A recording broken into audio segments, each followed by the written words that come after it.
This is the IBJ podcast for the week of Monday, June 17th, 2024, brought to you by Taft. I'm your host, Mason King. Welcome back to the podcast, everybody. Last week, the owner of the Mass Ave Sushi eatery, 45 Degrees, celebrated the restaurant's 16th anniversary. Of course, 16 years is a lifetime in the restaurant industry, so making it that far is an accomplishment in itself. But the last 16 years have been particularly tough on restaurants when you factor in the Great Recession and the COVID epidemic. What's more, the Massachusetts Avenue of 16 years ago seemed like a much bigger gamble than it does today, with nearly every square inch now renovated or completely redeveloped and packed with street-level retail options. Bill Pritt, the founder and owner of 45 Degrees, was told he was crazy 16 years ago for trying to create a restaurant on the 6-lane intersection of Mass Ave, College Avenue, and St. Clair Street. A smart real estate move during the recession gave him ownership of the retail space on that corner, laying the groundwork for future success. After a 3-year stint as president of the board for the not-for-profit Damien Center, Pritt is rededicating his energy to what he loves most, the hospitality industry. Earlier this year, he purchased a parcel at 5th and Delaware with a former Regions Bank branch that Pritt plans to turn into a casual dining spot called Harrison's Restaurant. And in May, he purchased the building on Mass Ave that houses the Metro Nightclub and Restaurant, as well as the business itself. He isn't planning on changing the longtime institution for gay nightlife as much as he wants to spruce it up and improve operations. This week on the podcast, Pritt discusses his early years in the restaurant business, which included working the drive-thru at a Steak and Shake, and eventually buying the Blue Martini restaurant and nightclub at the age of 27. He also digs into the origin story of 45 Degrees and the real estate acquisition and yogurt business that helped him succeed. And he serves up details from his plans for Harrison's Restaurant and the Metro. Here's our conversation.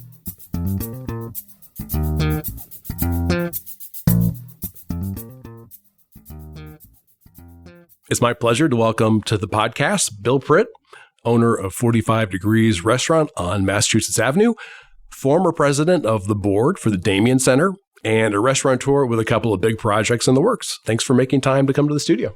Thank you. Thanks for having me. At the risk of getting ahead of ourselves, can I ask, how's your summer going? Busy. Hectic. It seems like it's flying by. You've taken on 2 significant projects in recent months. You're developing Harrison's Restaurant in the 500 block of North Delaware.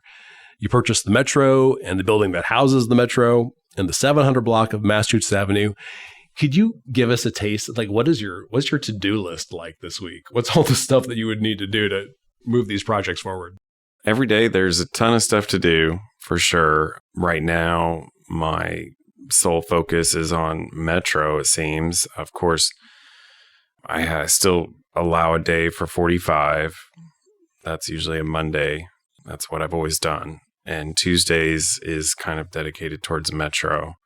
But really, I'm in Metro every day at this point. That's sort of my focus, and it will continue to be for the next several months.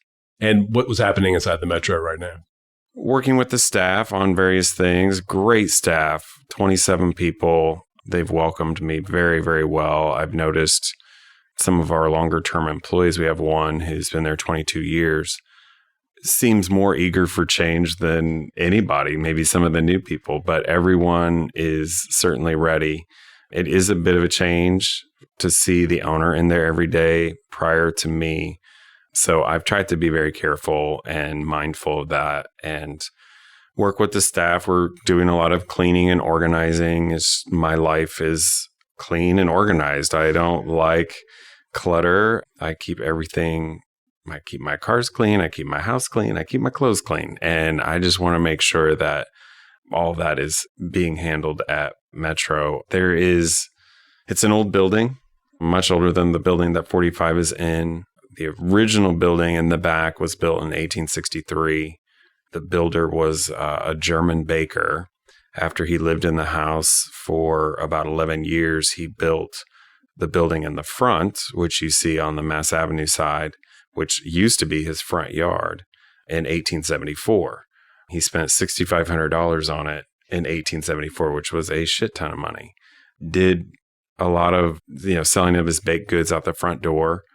And eventually the building was sold. And I don't know how much history you know, but in the 80s and early 90s, Mass Avenue was not in the same condition that it is now.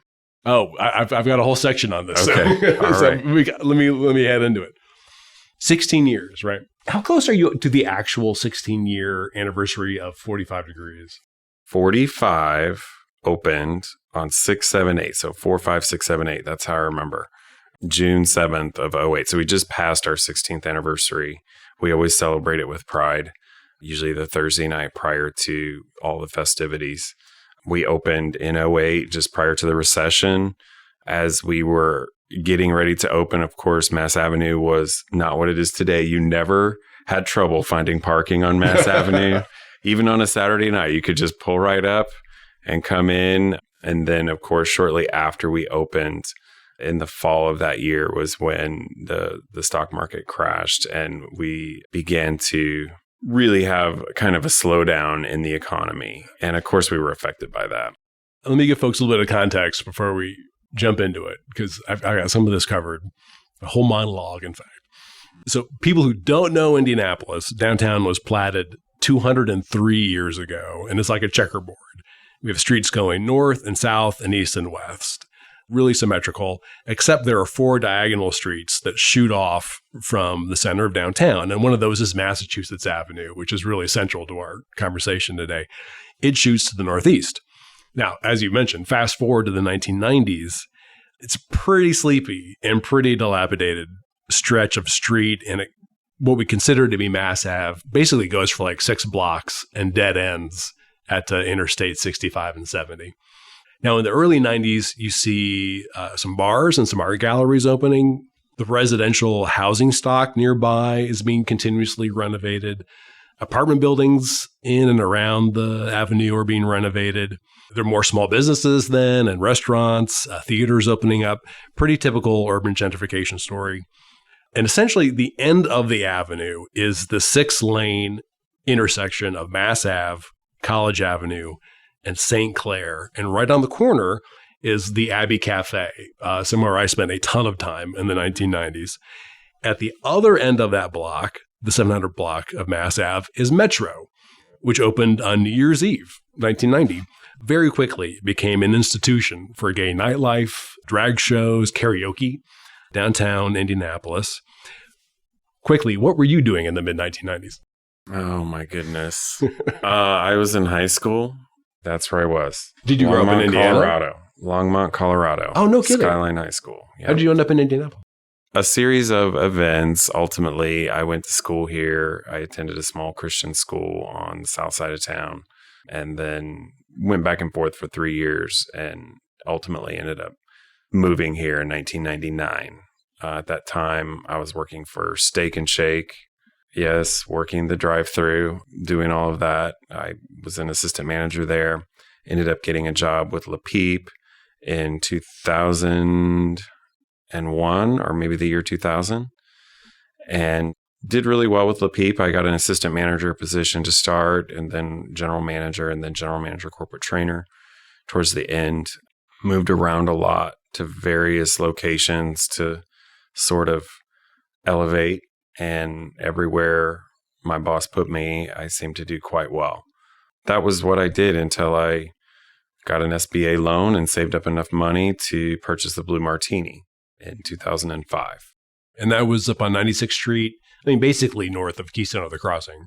Yeah, 96th and Gray Road.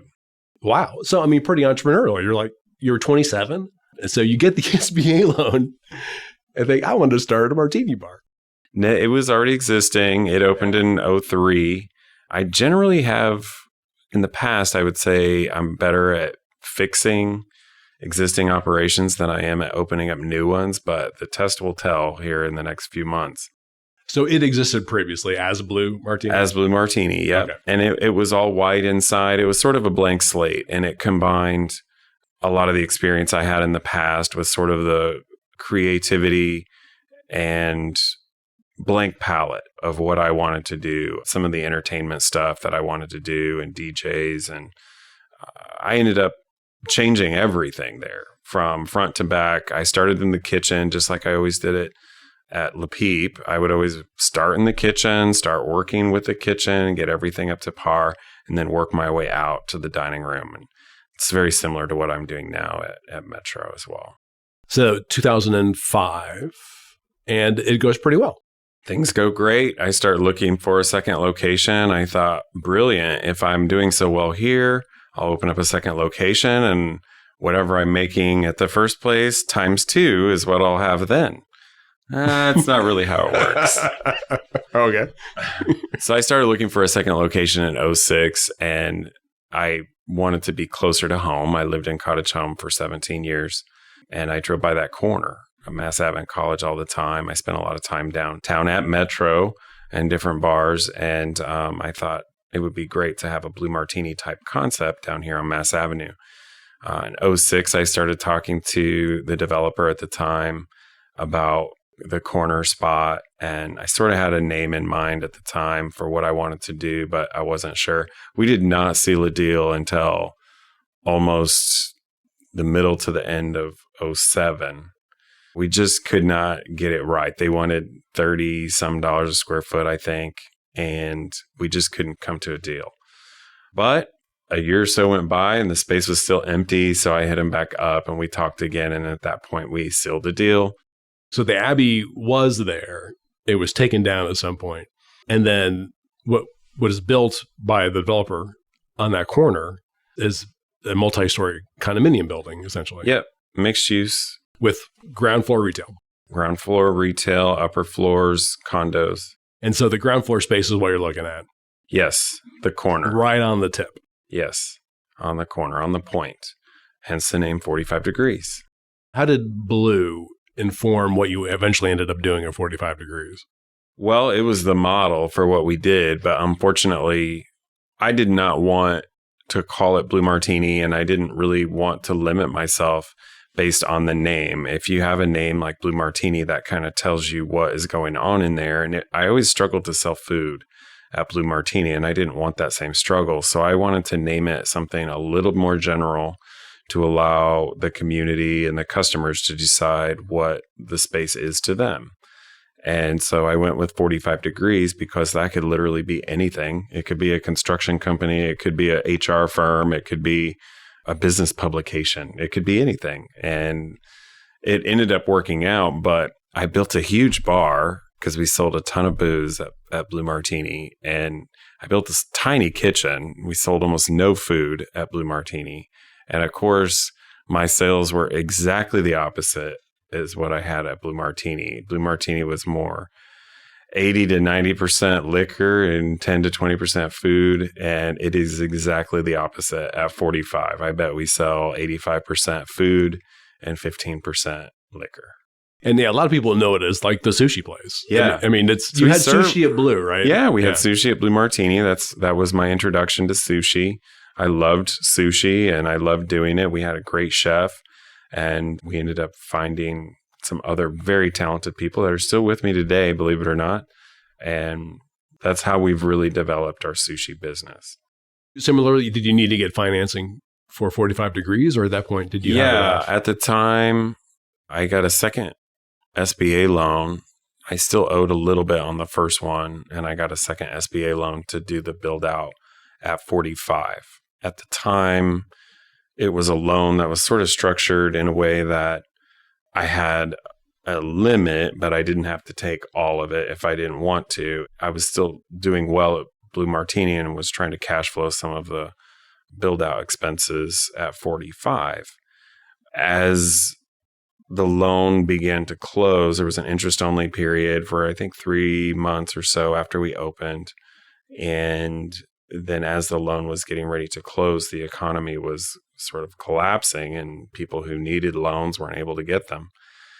And I thought, I better take all of this money, even though I don't need it, just as a cushion. And that ended up being very helpful, if for nothing else than my peace of mind. So I took it all at the end, which was against everything I stood for up until that point. but I just didn't really know or understand what was happening. Yeah, nobody did. Yeah, no one really knew where the bottom was, and things just kept going lower and lower and lower. Actually, about 3 months after we opened in August, I was trying to get a hold of the builder because there was still outstanding items on a punch list that hadn't been completed. It was shortly after that, in December of that year, that I got a letter from their lender requesting an assignment of rent, meaning that the rent that I owed the builder needed to now be paid to the bank based on their default. And that's when we responded, my attorneys and I, to that letter by saying, no problem, we'll send you the rent. However, we would like to start engaging on purchasing the property. And when we say property here, we mean the first floor retail, which is separate from the condominiums, which are they're called commercial condos. So there's 3 parcels there broken up into 5 retail storefronts at this time. I can break them up differently if we want, but 45 is its own. There's 1 on the College Avenue side of the building, and there's 3 or 4 on the Mass Avenue side of the building. So we approached the bank, and 11 months later, we sealed the deal on that property. And now all of a sudden, I'm like, what the hell do I do with all this extra property? So wait a second. Why did you want to, in that situation, in that financial context of hell freezing over, why do you think, boy, it'd be a good idea to own the whole ground floor? It was scary. I was very scary at the time. I look back on it now and everyone says, oh, you're a genius. You're brilliant. I was scared to death. And I just knew I had a lot of money in 45. I joke all the time. It was built pre-recession, meaning it had all the bells and whistles you could ever want in a bar and restaurant at the time. And I had a lot of money sunk in that, and I owed money, and I knew they would take me a while to pay it back. I'm going to be there a while. I probably need to own this property. And for interest rates for what they were at the time and what I could get the property for, I essentially ended up getting all the additional spaces for about what I was paying in rent anyways. And that was my mortgage payment. I had additional expenses in the way of property taxes and condo fees, because we pay condo fees to an association. And so I had those additional expenses, which I could absorb through my cash flow of other operations. But at the time, 45 was struggling. And right before I purchased the property, I remember all the rumors on Mass Avenue. I'd go to get my hair cut, and I would hear from the hair cutter, I hear 45 is closing. I hear 45 is closing. We heard it all over. And I told my GM at the time, still with me as well, I said, Nate, all the rumors will stop once the signs go on the side of the building that say for lease, Pritt Commercial Properties. So we never responded to any of those rumors. We never said anything. I had staff coming to me and say, oh, so-and-so just closed for lunch. They're not open anymore. The time it was Scholars Inn, closed for lunch. Are we going to close for lunch? I said, I don't care if I'm the only customer in my own restaurant. We are not closing for lunch. We're going to be open every day consistently for our customers. And soon after, the signs went on the side of the building that said for lease, Pritt Commercial Properties. I had some tenant interest that I ended up just not being comfortable with a lot of the tenants that were approaching me at the time. So I took a short vacation to Mexico and laid on a beach and tried to brainstorm an idea to maybe put another food and beverage concept in the retail spaces. And at this time, cash was super tight. You certainly couldn't get a loan for a new concept if you wanted. So I joke all the time that I was sort of scratching up all the change from between the couch cushions and the car to open Yoga Latte. And we ended up getting that open. And I negotiated deals with all my vendors and equipment suppliers and computer POS people and even my general contractor at the time to string me out and let me get open and then maybe make payments over 3 or 4 months after. I think there was one vendor actually, we were getting sort of tight, and I said, hey, I called him ahead of time and I said, hey, can we take that last payment and split it in 2? And they said, absolutely, no problem. So we got it open, but it was very scary. I call it, rolling the dice. It could go either way. And in that business climate, it's easy to look back now and say, oh, you were fine. But at the time, people thought it was still going down. So folks who don't know, Yoga Latte is yogurt shop. Frozen yogurt and coffee. Frozen yogurt, yeah. Yeah, lovely place. I went there several times. Yeah, people are still pissed at me for closing that place. It did have a cult following, a beautiful brand. We were able to sell 2 franchises, actually. One was located in Speedway, one was in Broad Ripple. They were my franchises. I sold them, but they had their own owner-operators.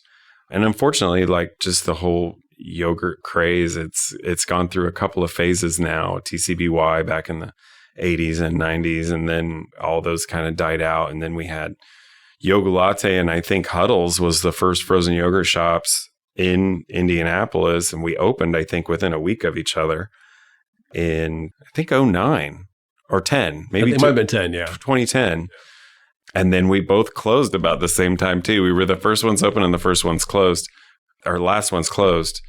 There was I think there was 40 in the city at the peak. Orange Leaf, and I forget all the names, Pairings and several others. Yeah, it was like dandelions in May. I mean, it was crazy. It was crazy, and it went out as well. But it was a beautiful business when it was hot. We're talking 50% margins. I called it liquid gold. I had made money before, but not like that, and not that quickly, and not that easily. We were seeing at its peak about 4,000 customers a week, and that's in less than 1,000 square foot space. Like I said, I was there quite a few times. And the thing that really opened my eyes about the whole Mass Ave area was how many families I saw at Yoga Latte. And then it dawned on me, families live downtown now. I mean, this isn't just, empty nesters and young singles. Well, it dawned on me too at that same time. I always look at the beginning of Yoga Latte as the turnaround, not only for my own businesses, but for really the community and also the economy as a whole. It all just sort of happened together. And at first, when I opened Yoga Latte, I really thought I was going to have to count on my small but existing customer base at 45 to sort of get it going. But it ended up being the other way around. It was the customers that were flooding into Yoga Latte that then discovered 45 Degrees. So whenever I have other restaurateurs or colleagues or even staff that come to me worried about a new concept opening in the area, I always reassure them it's going to bring more people and it's going to make us all more successful. Don't worry. Don't worry about what everyone else is doing. Focus on what we're doing. And in the end, everything will work out. 16 years later, we're there. All of our property is paid for. Our businesses are paid for. Everything's free and clear, has been for years. And we have a full docket of tenants all the way around in the other adjoining spaces as well. So fast forward, yes, it was a good move. And it's easy to look back and say that was an excellent decision. In fact, I think if you look at the property records, you'll probably see the lowest comp per square foot of any other commercial space in the area. And I don't believe it'll ever go back that low. It was a good move at the time. I think that real estate purchase changed my life. How much do you think you put into starting 45 Degrees? That's hard to say. I can't remember. But really significant amount. I mean, like you say, pre-recession. Yeah, it was a pre-recession build out. I think at the time it was close to $500,000 probably. Why did you close Yoga Latte in 2019? Sales dwindled to a point where, particularly in the winter, I mean, you would still do fine in the summer, but I no longer had the appetite for a seasonal business that was pretty hard to run in the winter with the cash flow. So you would make money all summer long to just turn around and spend it all winter on just keeping the doors open. And it just didn't make sense. So at the time, I had a different concept in mind for the space. And I was going to combine that space with another adjoining retail space that I had empty for a short time and create a new food and beverage concept that was absolutely horrible for COVID. It was going to be called Toss and Ladle. And it was going to be a soup and salad bar concept where you go up and serve yourself. I had the plans drawn up. I had the equipment picked out. Everything was ready to go in March of 2020. So that's outstanding. So abort mission there. And we pivoted and we reopened the yogurt shop for an encore performance. So in the spring of 2020, I was talking with my GM and I had already closed out Yoga Latte. I'd closed the bank accounts. Everything was shut down, everything. And I was talking with my GM and we're looking at the street. At the time they had closed Mass Avenue. I'm like, what are we going to do with all this vacant space? I said, we still have everything from Yoga Latte. Why don't we just clean it off, dust it up, plug it in, and give it a whirl for another summer and see how it goes? So that is what we did. We opened it back up for an encore, and the community just came out in droves. It was unbelievable. And by the end of that year, by the end of that summer, I closed it again in October. By then, I was 100% done. It was a great summer, but I just opened it up as another arm of my 45 Degrees Heritage Entertainment, and it operated under that umbrella. It still showed separate line items on P&L for income and expenses and payroll, but so those employees were 45 employees, et cetera, for that summer. And we shut it down. And by the end of that summer, I had a buyer for all of the equipment and I had a tenant for the space that gave me a deal I couldn't refuse. And the tenant's still there. They're great tenants. So I just sort of got out of it. Now, 45 has outdoor seating. I mean, from the beginning, as I recall, had outdoor seating. So did that help with COVID? Yes, we have outdoor seating. It's a small patio right on the point, but the street was closed throughout that summer, and we were able to put tables and chairs out into the street. So 2020 was an interesting year, but with reopening the yogurt shop and the carryout, we never closed a single day during COVID. We were open every single day. In the beginning of COVID, my manager came to me and said, okay, so what are we doing? And I said, well, let's just try and see what happens. It was actually my mom that encouraged me. She said, people don't want to cook. And I said, well, we'll see. So he said, all right, well, I'll make the schedule for the week. I said, no, don't make the schedule for the week. Make the schedule for the next 3 days and we'll see how it goes. 3 days went by. It wasn't bad. I said, go ahead and make the schedule for the rest of the week. The rest of the week wasn't bad. The next week was better. The next week was better. And we were just doing strictly carryout at the time. And we ended up doing so much carryout that there were several traffic accidents right in front of our restaurant from people pulling in and parking and pulling out and pulling in and pulling out. It was crazy. And other businesses in the immediate vicinity began to see that. And within 2 weeks, other businesses started opening up with us. We were open nonstop. Everybody else pretty much shut down that I can recall. And everyone within a couple weeks began to reopen again. When did Blue Martini close? I sold Blue Martini in 2010. At the time, I had 45. I had Yoga Latte. I had adjoining retail spaces that were vacant. And I still had Blue Martini, which was a very, very good business. I sold it in 2010 to focus my efforts on 45 Yoga Latte in the retail spaces downtown. I owned that property. I was renting at Blue Martini. So I sold that business. The buyer had it up and operational, did quite well for at least a year or two. And I don't know what happened exactly, but he ended up closing it about 2.5 to 3 years after I sold it. Okay, let's take a quick break so we can hear from our sponsor. This is the IBJ Podcast.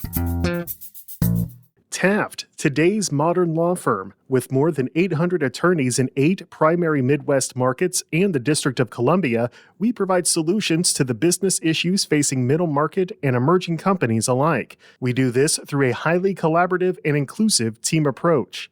Taft, the modern law firm. To learn more, visit taftlaw.com.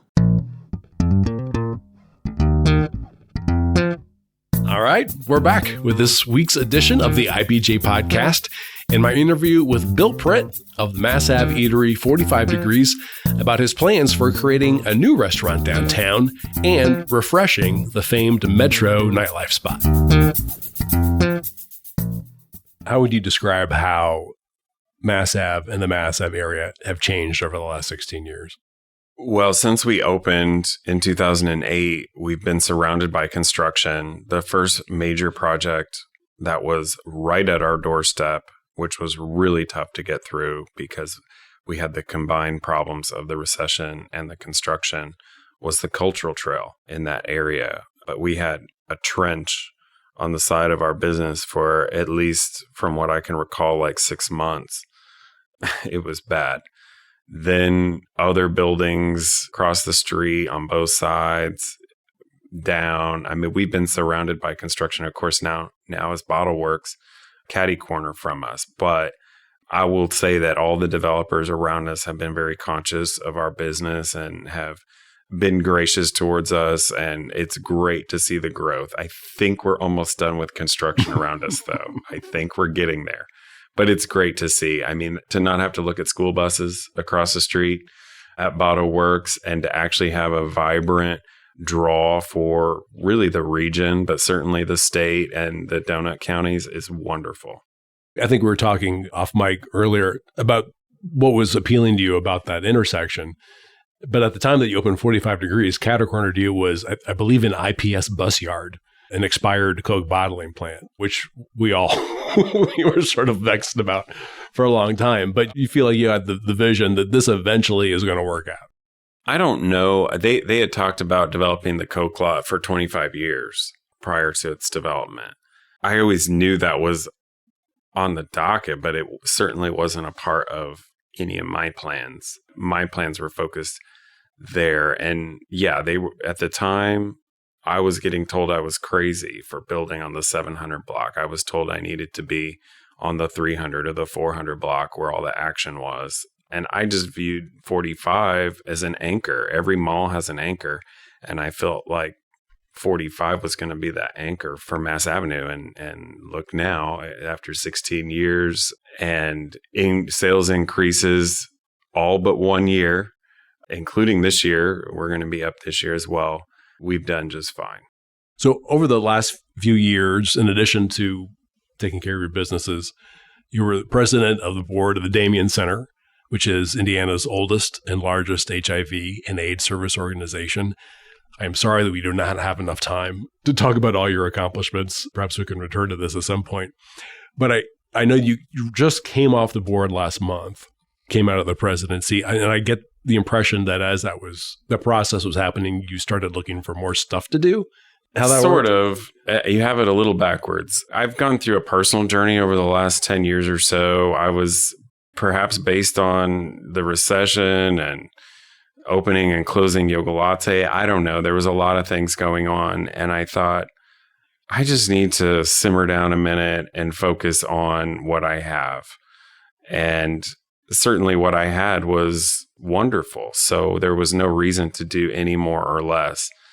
During that time of about 10 years, I kept myself occupied by getting involved in community organizations like the Damien Center, but also Chatham Arch Neighborhood Association, the Mass Avenue Merchants Association, the Mass Ave Community Development Corporation, variety of nonprofit organizations and charities that I felt aligned with myself and my businesses, and really devoted a lot of my time and talent and treasure to these organizations over the years.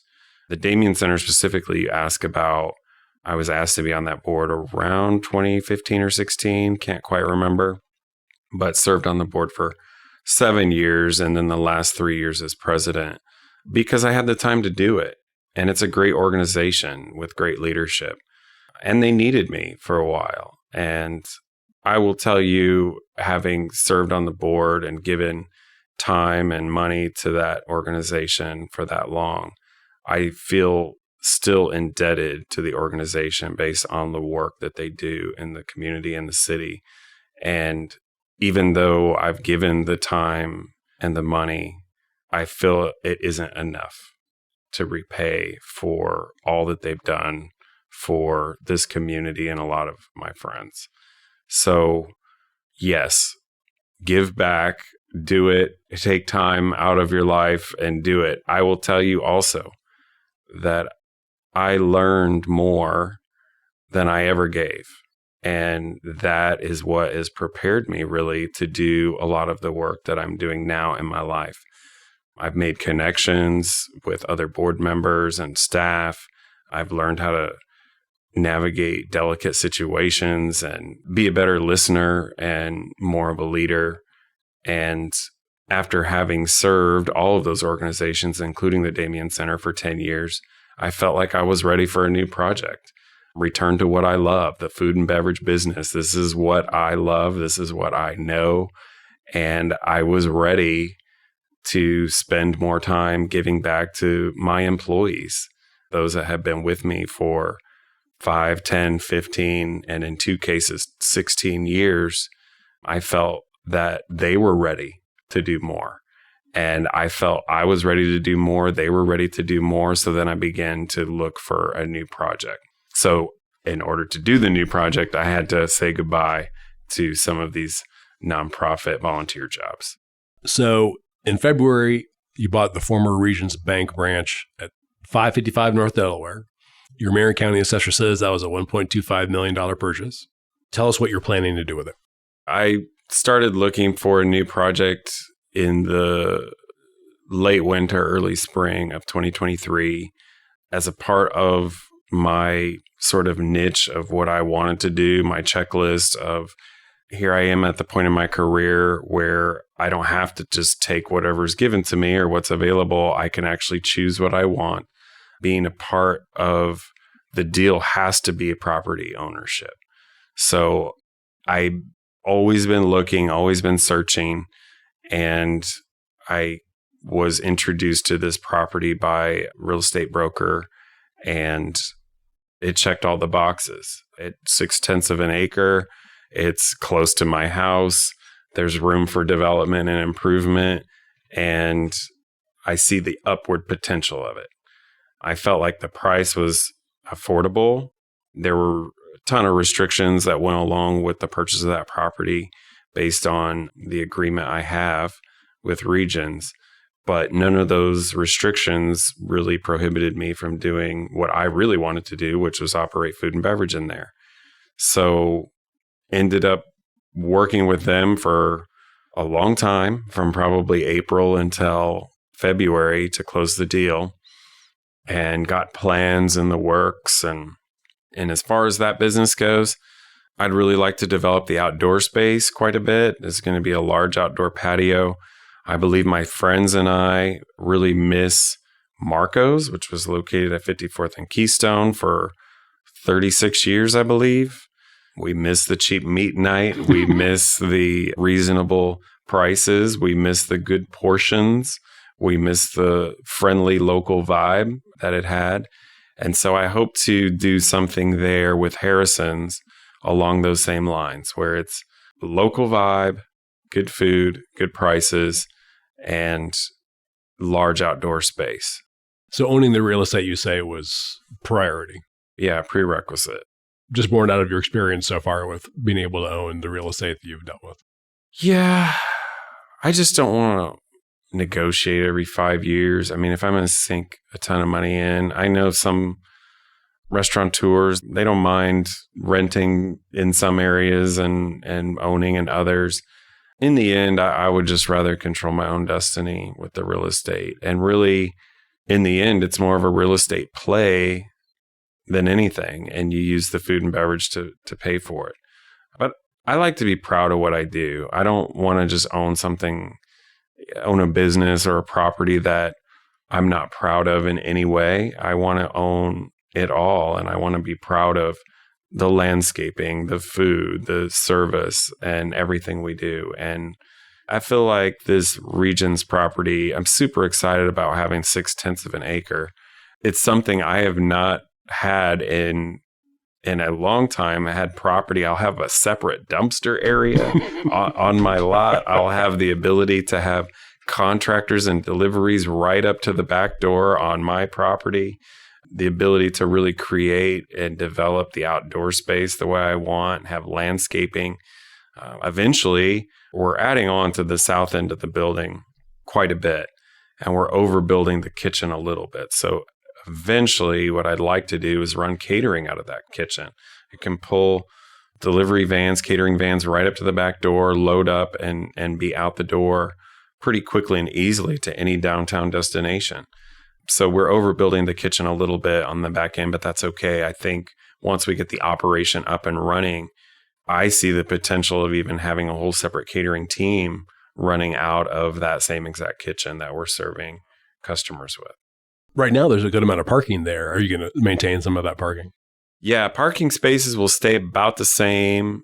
We may be able to squeeze in a few more. I don't know, but there's some parking, which is completely unique from almost any other restaurant downtown. So when do you expect to open at this point? Spring 2025. And just to add, I would not be doing any of this if I did not have strong commitments from team members. If it was just me wanting to do an additional concept or open a new place, I would not do it. Before I ever put in an offer on this property, I took some key employees over, showed them the space, and made sure that they were on board before even putting in an offer. Now, if that's not enough, in May, you purchased the building that we've been talking about that housed the Metro, I think is 150 years old. Yep. The back building was probably one of the oldest surviving structures in the area, 1863. The front building, 1874. It's a beautiful old gem. I've been trying to get Metro for quite a while. Swing and a miss on my first attempt in 2012. Swing and a miss in 2020. And I actually nailed a home run in 2024. We were able to seal the deal. And again, you didn't just want the business, you wanted the building.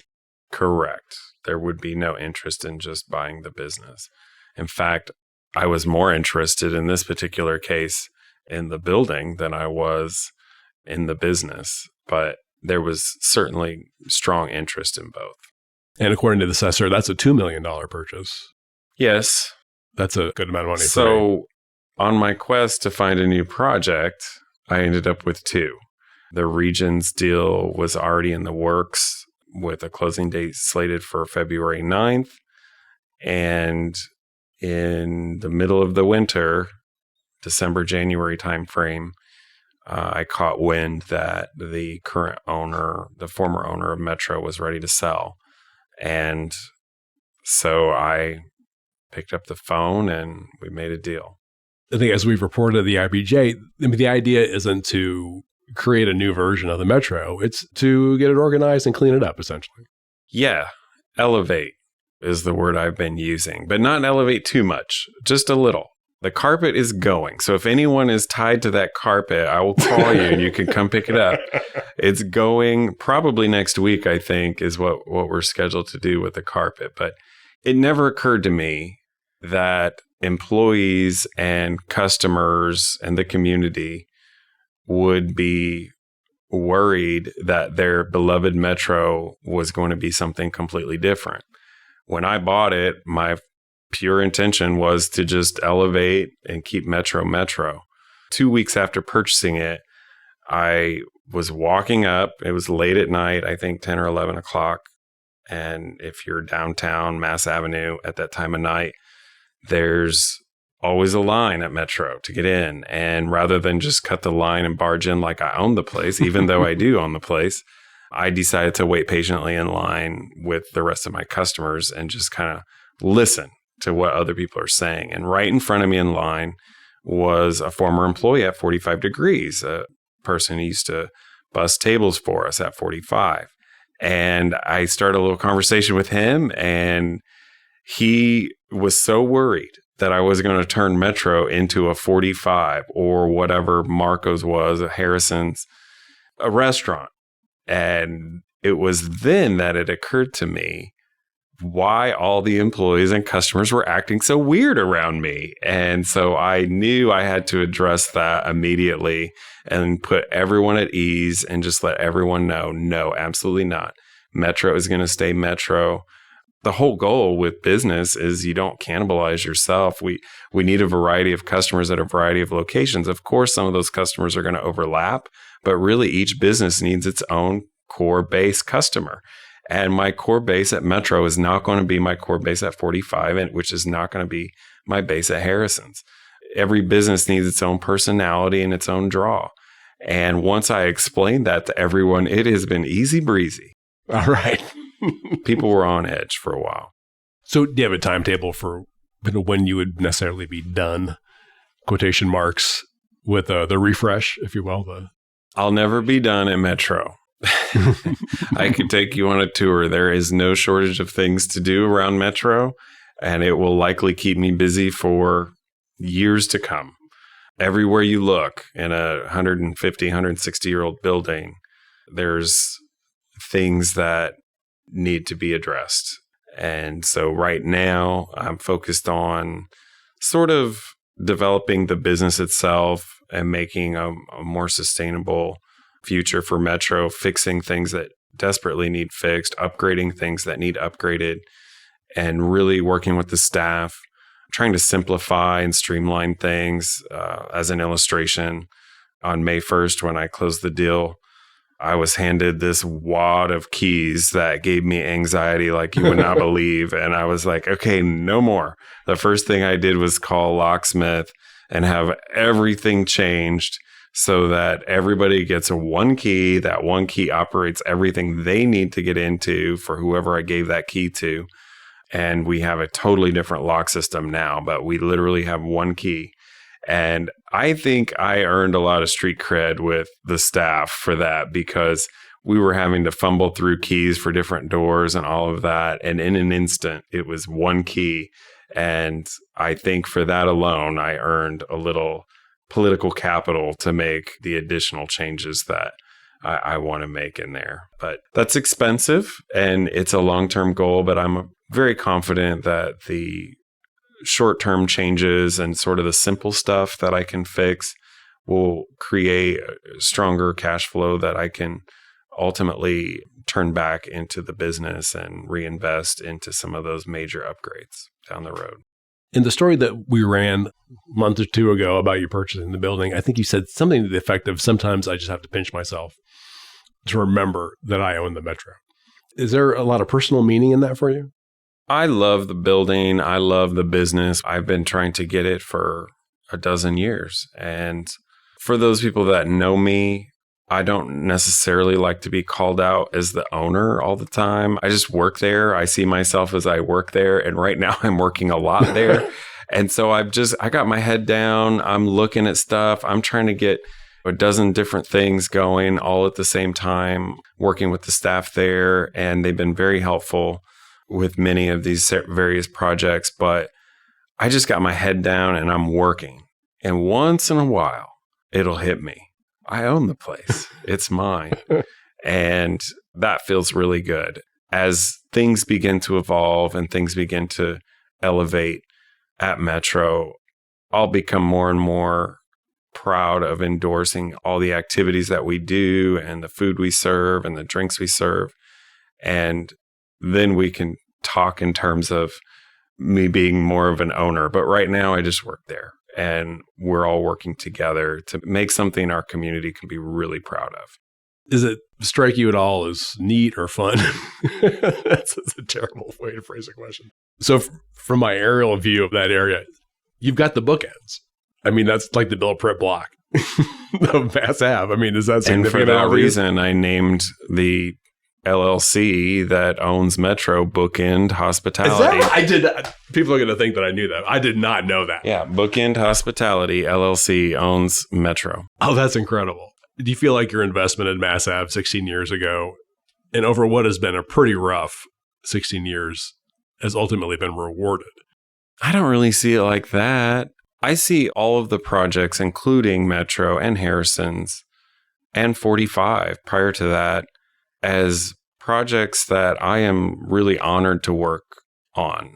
In the food and beverage business, you could be handed a number of different concepts or places to work or things to own. And to have what I have is really special. And I'm actually very humbled and honored to have had the success I've had. And I certainly don't take it for granted. I mean, every customer that comes in the door is extremely important to me. I have this crazy sense of urgency, particularly now at Metro. They're probably annoyed with me because I see them walk in the door, and I'm so happy to see customers and staff walk in that I almost pounce them every time. But yeah, we don't take for granted what we have. I started with humble means. I have no family money, no inheritance, no anything. I worked at Steak and Shake drive-thru up until 2001.